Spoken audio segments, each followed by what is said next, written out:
महाराणा सांगा के बारे में ज्यादा लोग क्यों नहीं बात करते? युद्ध के शेर जिन्होंने लगभग भारतीय इतिहास बदल दिया था। साल 1527 है और एक ऐसी लड़ाई होने वाली है जो इतिहास की दिशा बदल देगी। एक तरफ मेवाड़ के महाराणा सांगा, एक ऐसे योद्धा जिनके शरीर पर अनगिनत युद्धों के निशान थे, लेकिन जिनकी हिम्मत कभी नहीं टूटी। उनकी सेना में राजपूत और कई राज्यों के सिपाही थे।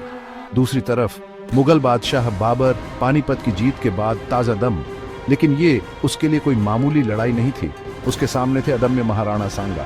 राजपूत सेना के जोरदार हमले से लड़ाई शुरू हुई, जिससे मुगलों को पीछे हटना पड़ा। महाराणा सांगा की तलवार एक के बाद एक मुगल सिपाहियों को गिरा रही थी।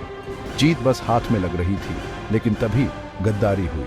महाराणा सांगा के एक भरोसेमंद सेनापति ने युद्ध के बीच में पाला बदल लिया, जिससे राजपूतों में भगदड़ मच गई। बाबर ने इस मौके का फायदा उठाया और अपनी तोपों से हमला कर दिया। युद्ध का मैदान धूल, बारूद और खून से लाल हो गया। महाराणा सांगा बहादुरी से लड़े, लेकिन उनके सरदारों ने सेना को लड़खड़ाते देख उन्हें पीछे हटने के लिए कहा। घायल सांगा ने कसम खाई, मैं अपनी सेना इकट्ठा करूंगा और बाबर को हराऊंगा। दुख की बात है कि उनके ही लोगों ने उन्हें जहर दे दिया, जिससे उनके वापसी के सपने खत्म हो गए। अगर गद्दारी न हुई होती तो बाबर की हार पक्की थी। भारत में मुगल शासन शायद कभी जड़ न पकड़ पाता और आज इतिहास बहुत अलग होता।